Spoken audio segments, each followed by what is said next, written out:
We're back to talk about the probes into Donald Trump's big lie with Elie Mystal, justice correspondent for The Nation and certified lawyer boy for the show, and Kurt Bardella, former spokesperson for the House Oversight Committee and contributor for USA Today, the Neil McCoy to my Darius Rucker. Kurt, we'll start with you.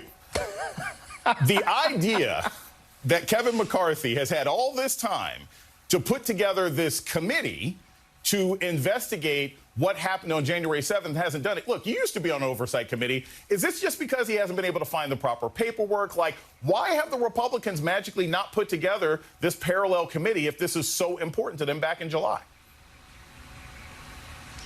Well, this might be a shocker to you, Jason, but Kevin McCarthy was lying when he said that. There's not going to be a legitimate investigation from Republicans. There's not going to be an actual effort to conduct legitimate oversight, investigating what happened on January 6th. Listen, if Republicans wanted to be a part of that, they could have. They had every opportunity to. There was a bipartisan 9/11 type commission that was going to be put in place to examine January 6th. Republicans tanked it. They're the reason why that didn't happen. Then, when the Democrats in Congress moved forward with the bipartisan select committee, Republicans chose not to appoint any members to it. And so Nancy Pelosi was left with no recourse but to appoint Liz Cheney and Adam Kinzinger. It is bipartisan. It may not be the type of investigation that Kevin McCarthy and his accomplices to Democratic arsonists want, but it's one that we're going to get because we need to know who was a part of what happened, who helped plan it, who helped orchestrate from it, who helped profit from it, so that we can make sure that this never happens again.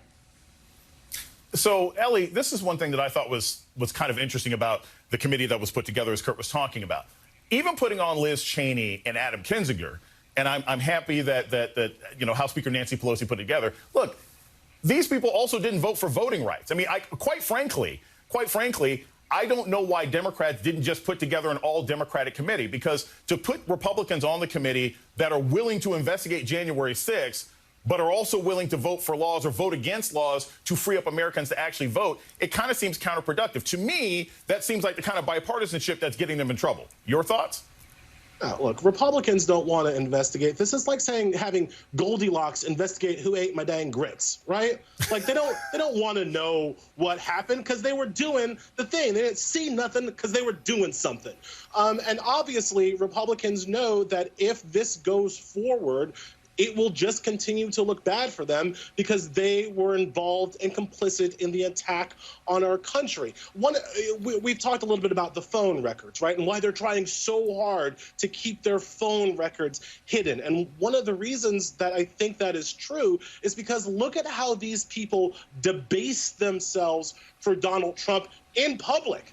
When they know they're being recorded, they debase themselves for him. So what kind of Billy Bush level of just sycophantry is hiding in those phone tapes? That's why they don't want anybody to know. They don't want people to know what they already did. Yeah, I mean, it's interesting. You have a lot of Republicans who we had Jim Jordan a couple of weeks ago. I don't remember talking to the president. It's like, look, you used to call him on your cell phone. They used to brag all the time about how much they talked to Donald Trump during the administration. But suddenly, after a terrorist attack, they can't remember it.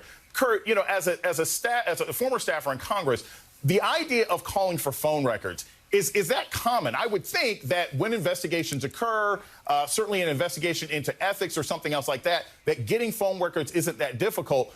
Are the Republicans revealing something obvious about themselves by not wanting to give up this information? Or do they have any justification for saying, hey, look, maybe some of these phone calls are constituent service and you shouldn't be able to ask for them? Yeah, as usual, Republicans are just using the hysterical, scare rhetoric to try to justify their obstruction of an ongoing and legitimate investigation. I mean, it's kind of par for, of course, you're conducting an investigation.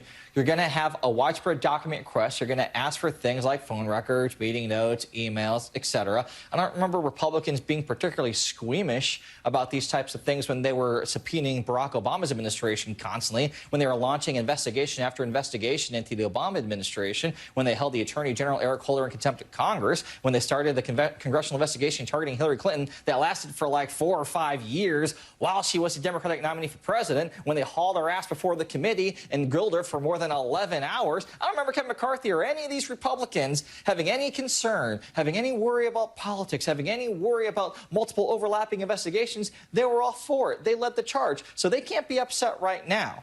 if Democrats are stealing a page from their playbook and holding their feet to the fire.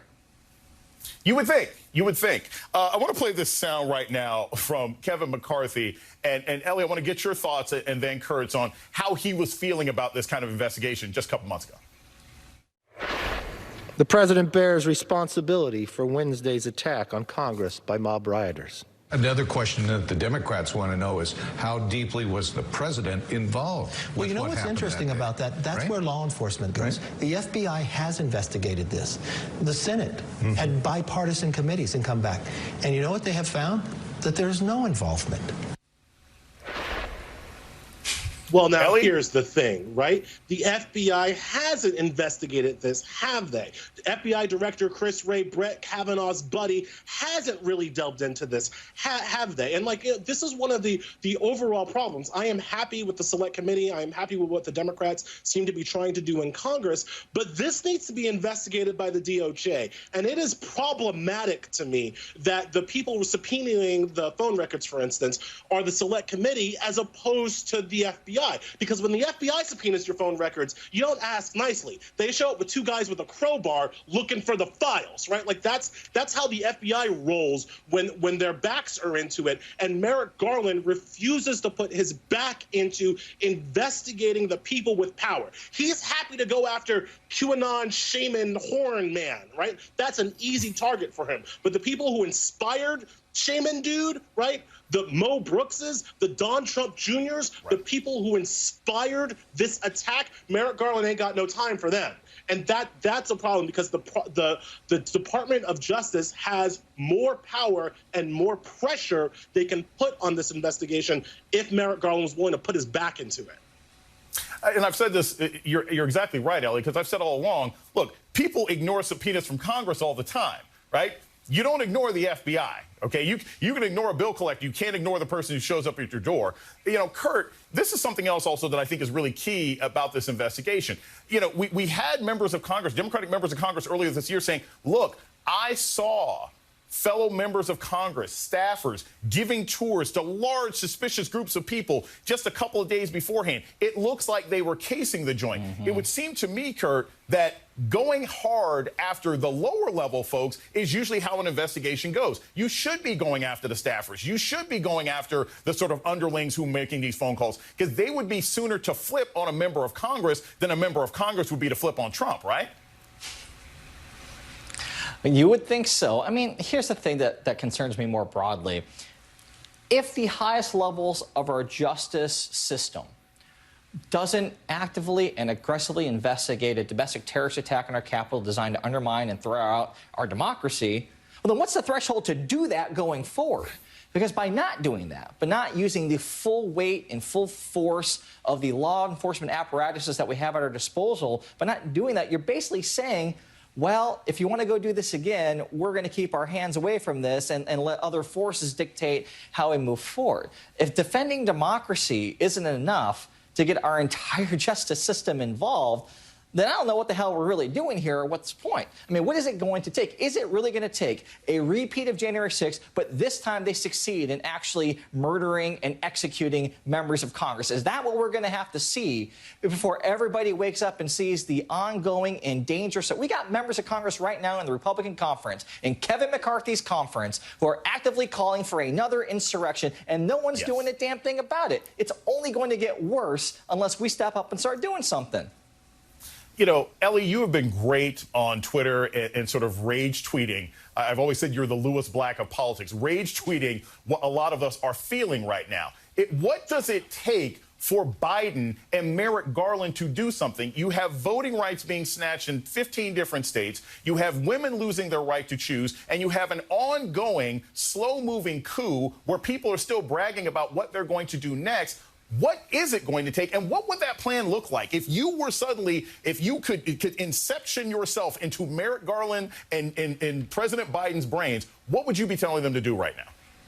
Well, I mean, if I had that power, I would be using all federal options available. I would be using federal force. The FBI is a large, scary organization, and I would shove it right where the sun don't shine up the Republican conference, right? Like that is what we can do. The argument that there's nothing Democrats can do is just wrong. There's nothing Democrats are willing to do. What's it going to take for Biden and Garland? Like they are so locked into their institutionalism, right? They're more concerned about protecting their institutions and their appearance of impartiality than they are about seeking justice. And I don't know what it takes to break them out of that mold, but it's probably a lot more people than me being angry about it, right? It probably looks more like a massive uprising. It probably looks more like people refusing to take the dollops of respectability thrown out by this DOJ and demand better. People were willing to go protest Barr.